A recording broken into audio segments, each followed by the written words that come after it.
Right, we take you to the east of Johannesburg now, where humanitarian organization Gift of the Givers is back in South Africa. This is after assisting with relief efforts in earthquake-hit Türkiye. The death toll following earthquakes that ripped through that country as well as Syria has risen to well over 44,000. The organization is briefing the media. Let's listen in. Every single one of you, in time, you will be my best friends in South Africa from now on. Thank you so much. Thank you, Ambassador. We really appreciate the efforts to which the Turkish embassy has gone to recognize our people, to arrange people to come and see here at the airport. It hasn't happened before. We're grateful for that when we understand the sincerity and what has gone into this. I'd like to get Ahmed to say a few words as a team leader. And just a little bit about Ahmed. You know, he started at a young age. Our first mission with him was as just a member in the Pakistan earthquake in 2005. He then developed the search and rescue teams and led the first team in 2010 to Haiti, and has led other teams to Nepal, to Philippines, to Indonesia, and now this team. He had one of the best guys in the country to support him, because a leader can't survive without his followers. And you guys have been absolutely phenomenal in supporting him. I really appreciate it, and we'll expand the relationship with all the team members and other team members, because we have the skill, we have the capacity, and South Africans can make a huge difference to the rest of the world. It's very significant. Many years ago, when I was traveling overseas, people from northern countries told me, we came to an earthquake in Pakistan, and they asked me, what are you guys doing here? And where are you from? I said, we from South Africa. So they said you're from Africa. What did you come here to find? What did you come here to collect? Because people from Africa always stand with the begging boat. You always want things for free. You always want things, you can't do anything. And we can show the world what we can do. We can save lives, we got the spirit of Ubuntu, we can bring hope to nations, and that's what we specialize in. As Gift of the Givers, we've intervened in 45 countries, and you guys make it happen. So I'm going to say a little bit about the team, and then after that, I'll get the brigadier to say something about this. And I then thank the dogs. Thank you very much for bringing the dogs. They were the real heroes in this, in the team. All 5 of them, your whole team.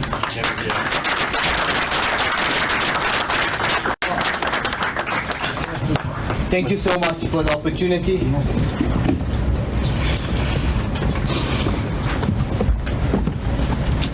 Thank you so much for the opportunity and for the warm welcome coming back home. Like Imtiaz has mentioned, we've traveled to many missions, and being in Haiti, being in Nepal, arriving in Hatay, and arriving and seeing that province, it was our worst devastation that we ever seen. And really the team, through all of that, in the first few days, adapted. Yes, South Africans, we do adapt. They didn't complain to me once. They said, sir, we are ready to go for it. Don't stress about it. If we have to share tents, we need to sort out. We know over the next days it will get better. But let's get out there. We complaining about this. People are buried under the rubble. They're much more worse than us. And each and every one of the team members were ready. Nothing discouraged them to go. And they served really the country and the foundation really proudly, selflessly, going into that zone.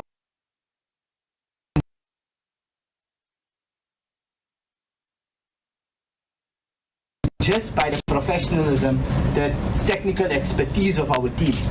A lot of the other international teams were sent by governments actually came to us during our coordination to say, but who are you? Are you a South African team? I said, yes. He said, your behavior and how you do things, you are so disciplined, so professional, and you have so much specialized equipment. Please, can you join us? We are fortunate to join the Omani team. Our teams assisted the Chinese, and they've worked, Ambassador, with one of the local Chinese Turkish teams, which really took our team under their wing. Most of the team members worked with them up until 11, 12 o'clock at night, some of the rescues they were doing, and the dedication they did. During our mission, just quickly, our teams managed to recover 15 bodies, which they took out, at least to give closure through to all of the people who were waiting there. But the humanity for the people we've seen with Turkey, through all that they've been through, yet I will just tell you one story. This father, while our teams were taking her daughter out, was more worried of the team. Did you eat? Let's make sure we focused on them. They're taking my daughter out, but he gave them food. He made sure our teams are looked after, and that's the quality of the Turkish people. What we've realized in Turkey as well, from the Turkish government, since we arrived, there was no time wasting. Like when you go to other disasters, sometimes it's chaotic. They had systems in place. They knew what our resources were. They dispatched us to the areas. Hatay was the most affected, and they made sure we go there because of the specialities we had. When we were on ground, it's a chaotic scene. Things don't happen in the first few days, but they were there to support us. The police services, the intelligence services that went out with the teams, made sure you are safe. And our team really appreciated, and bonds that have been made in Turkey will last forever. As I left, as we did our final debriefing in coming, I told the teams every day, they'll reflect. We've come back home. We're happy to be home. We can go to warm baths, to toilets, we have all those facilities. But our heart is still there. We think back of those souls that are still there. That father, mother, brother, sister sitting on the side, waiting for teams to come and take out their loved ones so they could bury them. And please, our team, that's what I told you, when you go back, reflect. We are here, but remember what they're going through. So thank you so much for giving us the opportunity from the foundation side also to make this possible, from the government side, from the Turkish government side.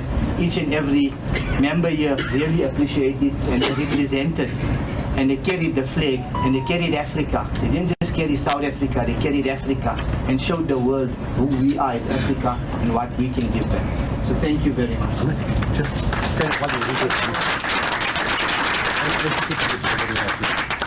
also, a special thank you to the different organizations that have joined our team, from our KZN Media Response team that have joined us.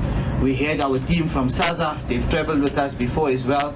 We've had members from the Cape Peninsula University of Technology, they're learning in Cape Town, they've assisted us well. And the government of South Africa for releasing all us, me myself being a government employee, for releasing us to come. Our Limpopo teams, the Northwest team, from the Free State, and who am I forgetting now a little bit? We had our Gauteng team as well. We had also the private healthcare sector as well that sent and given off. The city of Tshwane that released also Dr. Charles to join us on the mission as well. So really, you can see we represented the whole country. So really, thank you for partnering us and being there with us. We really appreciate your dedication and your service. Thank you so much.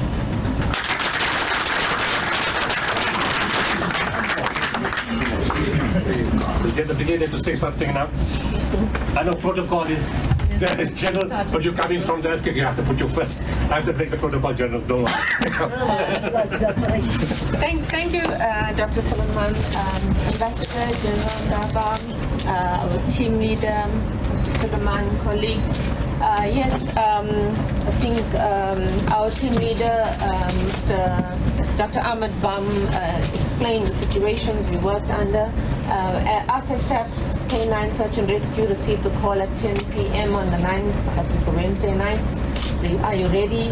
You are leaving tomorrow to Turkey for deployment. The team was ready. I met them I'm from the Eastern Cape, but the rest come from actually close to Gauteng, province Northwest, Mpumalanga, and it's Gauteng province. They joined us in the mission. We left at 2000 hours on Thursday, the 10th. So as you can see, we have committed the individuals in the K9 Search and Rescue that if they are given a call and it's an emergency, they are able to deploy immediately.